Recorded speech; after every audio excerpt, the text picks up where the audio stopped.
So alright guys, आज मैं mega comparison करने वाला हूं between the two most selling laptop under 50,000। पहला जो लैपटॉप है वो है सैमसंग का Galaxy book 4 and second one is Asus VivoBook 16। And recently आप बेस्ट लैपटॉप अंडर 50,000 के वीडियो में ढेर सारे कमेंट किए थे कि भाई आप सैमसंग का गैलेक्सी बुक 4 और Asus VivoBook 16 लैपटॉप दोनों को डिटेल में कंपेयर कर दो। सो आप सभी के डिमांड्स पे करते हैं कंपैरिजन। एंड सबसे बेस्ट थिंग, दोनों ही लैपटॉप मैंने डिटेल में रिव्यू कर रखा है। सो फर्स्ट मैं प्रोसेसर से स्टार्ट करूंगा। सैमसंग गैलेक्सी बुक 4 में आपको i5 13 Gen 1335U सीरीज का प्रोसेसर देखने को मिलता है। एंड आप सभी को पता होगा U सीरीज के प्रोसेसर का बेस TDP 15 वॉट रहता है। एंड यहाँ पर हमको पावर एफिशिएंसी काफी अच्छा देखने को मिलता है। टोटल यहाँ पर 10 कोर्स एंड 12 थ्रेड्स। बाकी आप base clock frequency and maximum turbo boost frequency देख पा रहे होंगे of this i5 13 Gen processor. And U series के प्रोसेसर का 15 वॉट का बेस TDP रहता है एंड ब्रांड अपने हिसाब से मैक्सिमम 55 वॉट तक कॉन्फ़िगर कर पाता है। वही Asus VivoBook 16 में हमको i5 12 Gen H class processor देखने को मिलता है and variant is 12500H। And S series के प्रोसेसर में हमको परफॉर्मेंस काफी अच्छा देखने को मिलता है as comparing with battery backup. यहाँ पर आपको 45 वॉट का बेस TDP देखने को मिलता है एंड ब्रांड अपने हिसाब से मैक्सिमम 90 वॉट तक कॉन्फ़िगर कर पाता है। 12500H में आपको 12 कोर देखने को मिलता है 16 थ्रेड। 12 कोर में से यहाँ पर आपको 4 परफॉर्मेंस कोर देखने को मिलता है एंड 8 एफिशिएंट कोर। एंड इसका जो मैक्सिमम बूस्ट क्लॉक फ्रीक्वेंसी है परफॉर्मेंस कोर का वो है 4.5 GHz। वही हमको i5 13 Gen U सीरीज में 4.6 GHz का मैक्सिमम बूस्ट क्लॉक फ्रीक्वेंसी देखने को मिल रहा था on i5 13 Gen U series processor. So in terms of CPU i5 12 Gen 12500H ज्यादा पावरफुल है due to the 2 extra performance core. दोनों ही लैपटॉप में हमको Intel Iris Xe ग्राफिक्स देखने को मिलता है, बट जो फ्रीक्वेंसी है ना वो यहाँ पर डिफरेंस है। सैमसंग गैलेक्सी बुक 4 में i5 13 Gen प्रोसेसर है U सीरीज वाला, सो वहां पर 1250 मेगाहर्ट्ज का ही ग्राफिक्स फ्रीक्वेंसी देखने को मिलता है, that is the maximum frequency. वही Asus VivoBook 16 जहां पर i5 12 Gen H class processor है वहां पर 1300 मेगाहर्ट्ज का ग्राफिक्स बूस्ट फ्रीक्वेंसी है। बट भाई ओवरऑल ग्राफिक्स परफॉर्मेंस ना रैम के फ्रीक्वेंसी में भी डिपेंड करता है। सो नेक्स्ट हम रैम पार्ट डिस्कस कर लेते हैं। सैमसंग गैलेक्सी बुक 4 में 16GB LPDDR4X 4267 मेगाहर्ट्ज का डुअल चैनल ऑनबोर्ड रैम देखने को मिलता है। एंड ऑनबोर्ड रैम है तो अपग्रेडेबल नहीं रहता, बट गुड थिंग फ्रीक्वेंसी काफी ज्यादा है। वही Asus VivoBook 16 में हमको 16GB DDR4 3200 मेगाहर्ट्ज का रैम देखने को मिलता है और 16GB रैम में से 8GB ऑनबोर्ड रैम है और 8GB स्वैपेबल रैम देखने को मिलता है। दैट मीन्स वो 8GB रैम को आप हटा के 16GB तक लगा सकते हैं। सो इन टोटल ये लैपटॉप में 24GB तक का रैम सपोर्टेबल है। सो अगर मैं रैम पार्ट कंपेयर करूं तो सैमसंग गैलेक्सी बुक 4 में हमको 25% बेटर फ्रीक्वेंसी देखने को मिलता है ऑन द मेमोरी। अब बात कर लेते हैं स्टोरेज का। सैमसंग गैलेक्सी बुक 4 में 512GB Gen 4 SSD दिया हुआ है एंड SSD के यहाँ पर 2 स्लॉट्स प्रेजेंट है, बट SSD का रीड एंड राइट स्पीड मेरे को उतना भी अच्छा नहीं लगा। 3401 Mbps का रीड स्पीड था and right speed is 2144 Mbps। That is not fully function Gen 4 SSD। वही Asus VivoBook 16 में भी 512GB का Gen 4 SSD है, बट वहां पर ना SSD का स्पीड काफी अच्छा था। 4614 Mbps का रीड स्पीड देखने को मिला and right speed is 1814। But note that Asus VivoBook 16 में कोई भी SSD का एक्स्ट्रा स्लॉट प्रेजेंट नहीं है। सो अगर आप अपग्रेड करना चाहे तो आपको स्वैप करके अपग्रेड करना होगा। इन टर्म्स ऑफ सॉफ्टवेयर्स दोनों ही लैपटॉप में हमको Windows 11 का ऑपरेटिंग सिस्टम देखने को मिलता है and Microsoft office home and student version 2021 का लाइफ टाइम लाइसेंस प्रेजेंट है। बट सैमसंग के लैपटॉप में एक अनोखा एक्सपीरियंस मिलता है, that is the Galaxy book experience. That means आपके पास सैमसंग के बहुत सारे डिवाइसेस है तो आप गैलेक्सी बुक इकोसिस्टम का यूज कर पाएंगे। अपने टैबलेट को एज अ एक्सटर्नल मॉनिटर भी यूज कर सकते हैं क्योंकि यहाँ पर डिफरेंट सॉफ्टवेयर से सपोर्ट दिया हुआ है, like Galaxy accounts, Galaxy gallery, quick share and multi control utility. अब हम बेंचमार्क डिस्कस कर लेते हैं। सो बेंचमार्क क्या होता है ये बता देता हूँ। बेंचमार्क बेसिकली एक स्कोर प्रोवाइड करता है एंड उस बेसिस पे आप लैपटॉप को परफॉर्मेंस जज कर पाएंगे। So starting from the Cinebench i23 benchmark जो हमको CPU का परफॉर्मेंस बताता है। सैमसंग गैलेक्सी बुक 4 के i5 13 Gen 1335U में हमको 1709 का सिंगल कोर स्कोर देखने को मिला and multi core score is 8235। वही Asus VivoBook 16 i5 12 Gen 12500H में 1690 का सिंगल कोर स्कोर देखने को मिला and multi core score is 10104। तो यहाँ पर आप देख पा रहे होंगे Asus VivoBook 16 में हमको 18% मोर CPU परफॉर्मेंस देखने को मिल रहा है due to the 2 extra performance core and H class processor. Then next मैं Geekbench 6 का बेंचमार्क कंपेयर कर रहा हूँ। बट रही बात OpenCL स्कोर का, जो ग्राफिकल परफॉर्मेंस बताता है, Samsung Galaxy Book 4 जीत रहा है क्योंकि यहाँ पर हमको बेटर रैम फ्रीक्वेंसी देखने को मिलता है, दैट इज 4267 मेगाहर्ट्ज। बाकी 3D Mark 10 का टाइम स्पाई स्कोर चेक करूँ तो Samsung Galaxy Book 4 में 1514 का स्कोर देखने को मिला एंड Asus VivoBook 16 में 1308। तो यहाँ पर भी अगेन हमको Samsung Galaxy Book 4 आगे होते नजर आ रहा है। एंड PC Mark 10 जो ओवरऑल मल्टीटास्किंग परफॉर्मेंस बताता है, तो Samsung Galaxy Book 4 में 5083 का स्कोर देखने को मिला, वही Asus VivoBook 16 में 5462। तो भाई यहाँ पर जीत जाता है Asus VivoBook 16। मतलब दोनों का परफॉर्मेंस ऑलमोस्ट सेम है, उतना भी ज़्यादा डिफरेंस नहीं है अगर मैं CPU as well as graphics दोनों का कंक्लूडेड स्कोर निकालूं। अब थोड़े प्रैक्टिकल थिंग्स डिस्कस कर लेते हैं। दोनों ही लैपटॉप में मैंने वीडियो एडिटिंग करके देखा, आप आराम से 4K 30 FPS का इंटरमीडिएट लेवल वाला वीडियो एडिटिंग कर पाएंगे। दैट मीन्स आपको व्लॉग वगैरह एडिट करना हो, बेसिक यूट्यूब लेवल का वीडियो एडिटिंग करना हो जाएगा। बट आप 3D ट्रांजिशन वगैरह लगा रहे हैं या मोशन ग्राफिक्स वाला वर्क कर रहे हैं, देन यहाँ पर नहीं हो पाएगा भाई। You have to purchase the laptop with dedicated graphics card. दोनों ही लैपटॉप में आप आराम से ग्राफिक डिजाइनिंग कर पाएंगे इन एडोबी फोटोशॉप, इलस्ट्रेटर और कोरल ड्रॉ। अब बात कर लेते हैं मेरे जैसे इंजीनियरिंग छात्र के बारे में। दैट मीन्स आपको कोडिंग करना हो या एंड्रॉइड डेवलपमेंट करना हो, वेब डेवलपमेंट करना हो, देन मैं रिकमेंड करूंगा आप Asus VivoBook 16 लो, क्योंकि वहां पर हमको बेटर CPU का परफॉर्मेंस देखने को मिल रहा है। तो ऑब्वियसली आपका कोडिंग वर्क हो गया या एंड्रॉइड डेवलपमेंट वर्क हो गया, बेटर एक्सपीरियंस मिलेगा इन Asus VivoBook 16 क्योंकि वहां पर H क्लास का प्रोसेसर है। बाकी हाँ, i5 13 Gen 1335U भी कोई कम पावरफुल नहीं है भाई, बेंचमार्क्स आपने खुद ही देखा। क्योंकि 13 Gen है तो कहीं ना कहीं क्लॉक फ्रीक्वेंसी में डिफरेंस तो आता ही है। बाकी हाँ, और भी फैक्टर्स डिपेंड करते हैं, उस बेसिस में आपको डिसीजन लेना है। लाइक डिस्प्ले क्वालिटी हो गया, बिल्ड क्वालिटी हो गया, बैटरी बैकअप हो गया एंड और भी बहुत कुछ। सो वीडियो को कोई भी पार्ट बिल्कुल मिस मत करना। अब मैं थोड़ा गेमिंग टेस्ट में नजर मार लेता हूँ। दोनों ही लैपटॉप में मैंने गेम्स प्ले किए हैं like GTA 5 and Valorant। Samsung Galaxy Book 4 में मैंने GTA 5 प्ले किया in full HD resolution and normal setting. आराम से मेरे को 50 से 60 का एवरेज FPS देखने को मिल रहा था। एंड Samsung Galaxy Book 4 में U सीरीज का प्रोसेसर है, तो मैक्सिमम टेम्परेचर यहाँ पर मेरे को 70 डिग्री सेंटीग्रेड के आसपास देखने को मिला। और TDP था, that means the power wattage, वो मैक्सिमम 22 वॉट टू 24 वॉट के बीच जा रहा था। एंड सेम गेम मैंने Asus VivoBook 16 में प्ले किया in full HD plus resolution. Note that full HD and full HD plus resolution में डिफरेंस है, और यहाँ पर H क्लास का प्रोसेसर है तो डिफॉल्ट सेटिंग दोनों के लिए डिफरेंट हो जाता है। दैट्स वाई यहाँ पर हमको 40 to 42 FPS के आसपास ही फ्रेम रेट देखने को मिल रहा था। और यहाँ पर पावर वॉटेज भी ज़्यादा जा रहा था, मैक्सिमम 40 वॉट तक यहाँ पर TDP टच कर जा रहा था। एंड भाई H क्लास का प्रोसेसर है तो गेम प्ले के दौरान यहाँ पर टेम्परेचर भी ज़्यादा देखने को मिला, अराउंड 73-80 डिग्री तक भी टच कर रहा था यार। अब बात कर लेते हैं Valorant गेम का, जो CPU इंटेंसिव गेम है। तो लेफ्ट साइड में Samsung Galaxy Book 4 का गेम प्ले है एंड राइट साइड में Asus VivoBook 16 का गेम प्ले है। तो राइट साइड में आप देख पाएंगे Asus VivoBook 16 में फुल HD प्लस रिजोल्यूशन के बावजूद 140 का एवरेज FPS देखने को मिल रहा था। हालांकि टेम्परेचर 81 डिग्री तक जा रहा था, बट भाई गेम प्ले काफी स्मूथ था due to the H class processor. अब बात कर लेते हैं बिल्ड एंड डिजाइन का। सैमसंग का Galaxy Book 4 एंड Asus का VivoBook 16 दोनों ही लैपटॉप काफ़ी ज़्यादा sleek, minimal and professional look के साथ आता है, बट जो डिफरेंस आ जाता है वो है बिल्ड क्वालिटी में। सैमसंग का Galaxy Book 4 purely aluminium buildup के साथ देखने को मिलता है, वही Asus का VivoBook 16 PC ABS के बिल्ड क्वालिटी के साथ आता है, दैट मीन्स द पॉलीकार्बोनेट। और एक चीज़ मेरे को अच्छा लगा, सैमसंग के Galaxy Book 4 में जो फिनिशिंग है वो ज़्यादा अच्छा दिया गया है as comparing with Asus VivoBook 16। खासकर जो पाम रेस्ट एरिया है उसमें जब हम वर्क करते हैं ना तो अलग ही एक्सपीरियंस रहता है as comparing with polycarbonate material. और सिंगल वर्ड में बोलूँ तो सैमसंग का Galaxy Book 4 एप्पल के मैकबुक एयर M1 टाइप का ही लगता है। एंड थोड़ा वजन के बारे में बात कर लेता हूँ। सैमसंग का Galaxy Book 4 काफ़ी हल्का है, ओनली 1.55 किलोग्राम के साथ आता है, वही Asus का VivoBook 16 1.88 किलोग्राम के साथ आता है। दैट मीन्स सैमसंग का Galaxy Book 4 काफ़ी हल्का है। And in terms of weight distribution Samsung का Galaxy Book 4 easily one hand से ओपन हो जाता है, वही Asus का VivoBook 16 वन हैंड से ओपन नहीं होता।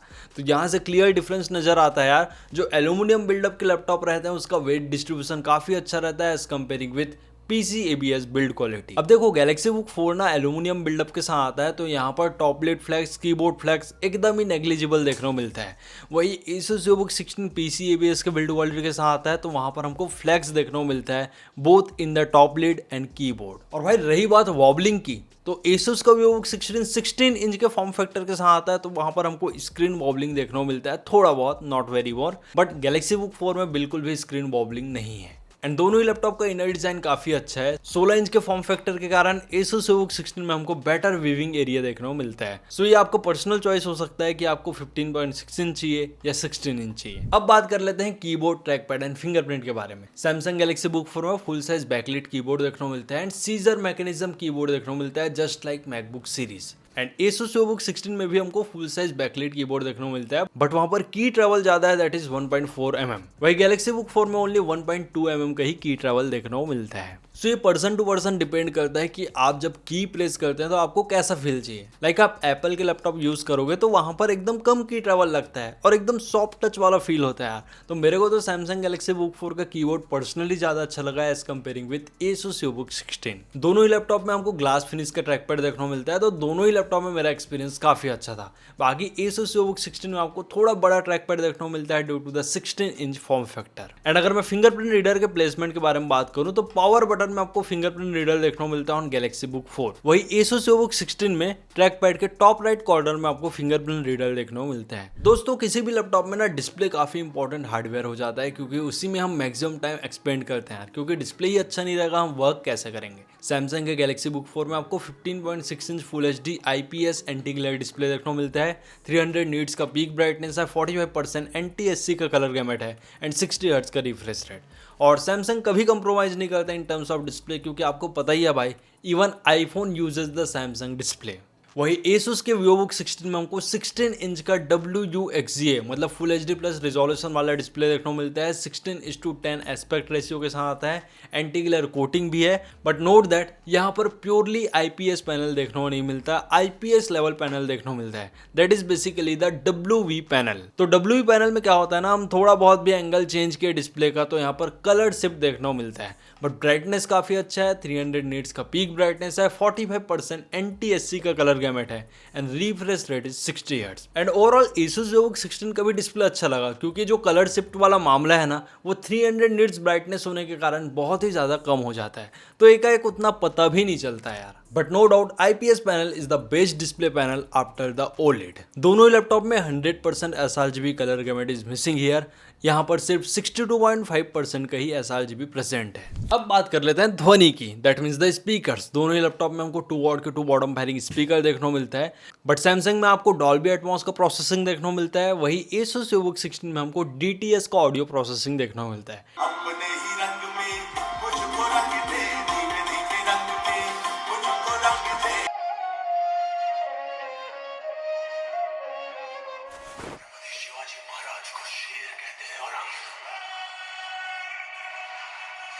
एंड नो डाउट दोनों ही लैपटॉप में ऑडियो एक्सपीरियंस काफी अच्छा था। So moving forward towards the webcam, Samsung Galaxy Book 4 में 720 पिक्सल का HD वेबकैम देखने को मिलता है with dual array integrated microphone, but privacy shutter is missing here. But अच्छी बात यहाँ पर डिफरेंट स्टूडियो इफेक्ट्स देखने को मिलता है, लाइक ब्लर वाला यूज कर पाएंगे, बैकग्राउंड चेंज कर पाएंगे, also the auto framing features. And Asus के VivoBook 16 में भी हमको सेम वेबकैम देखने को मिलता है, that is 720 pixel HD webcam with dual array integrated microphone. But good thing वहां पर प्राइवेसी सेटर है, but bad thing no Windows Studio effect. अब आप देख लो भाई आपके लिए क्या इंपॉर्टेंट है, सुरक्षा या सुंदरता। अब बात कर लेते हैं भाई पोर्ट्स के बारे में। Starting from the left profile 2 USB 3.2 Gen 2 type C port देखने को मिलता है, 10 Gbps का डेटा ट्रांसफर रेट है एंड ऑब्वियसली ये लैपटॉप टाइप सी से ही चार्ज होता है। And the good thing display sharing भी सपोर्टेबल है यार। मैंने अपने 4K मॉनिटर में Galaxy Book 4 को कनेक्ट किया और भाई साहब काफी शानदार रिस्पॉन्स था on both this type C port. One RJ45 port for all the business person, one HDMI 2.1 port, one USB 3.2 Gen 2 type A port, 10 Gbps का डेटा ट्रांसफर रेट है। On the right profile you get Kensington security slot, again one USB 3.2 Gen 2 type A port and one 3.5 mm headphone oblique microphone combo jack. And yes you also get one micro SD card slot. वही Asus VivoBook 16 में भी सभी necessary ports है, like एक USB 2.0 का port, 2 USB 3.2 Gen 1 type A port.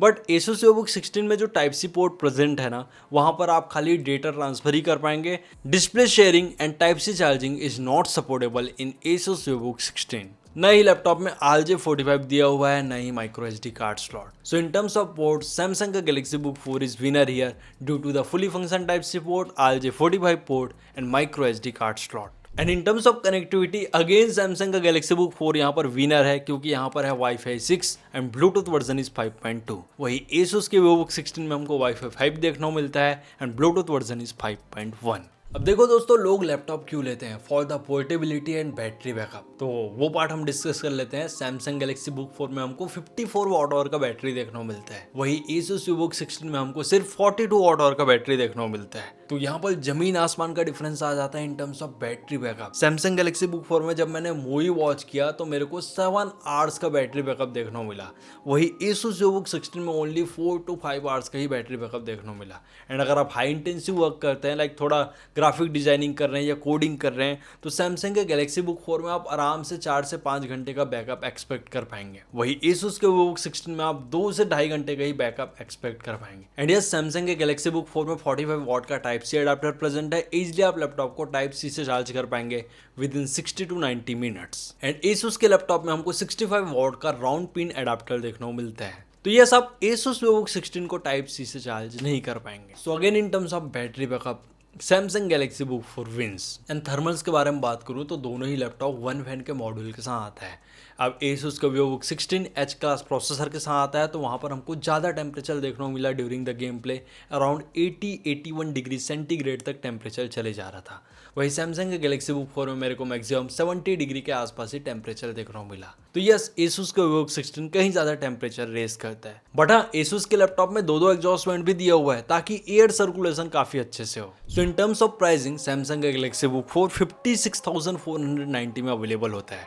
और यहाँ पर आप जैसे ही कार्ड डिस्काउंट वगैरह लगाओगे तो आपको आराम से लैपटॉप 51,490 के आसपास अवेलेबल हो जाएगा। वही Asus का VivoBook 16 53,990 में अवेलेबल हो रहा है। एंड यहाँ पर भी अगर आप 5% कैशबैक या कार्ड डिस्काउंट लगाते हो तो 51,290 के आसपास अवेलेबल हो जाता है। और मेरा क्लियर रिकमेंडेशन है यार, आप सैमसंग का गैलेक्सी बुक 4 ले रहे हो तो आपको 16 GB रैम के साथ ही लेना है। 8 GB रैम वेरिएंट किसी को परचेस नहीं करना है, क्योंकि यहाँ पर है ऑन बोर्ड रैम, आप फ्यूचर में अपग्रेड नहीं कर पाएंगे। And in terms of warranty, दोनों ही लैपटॉप 1 ईयर वारंटी के साथ आता है।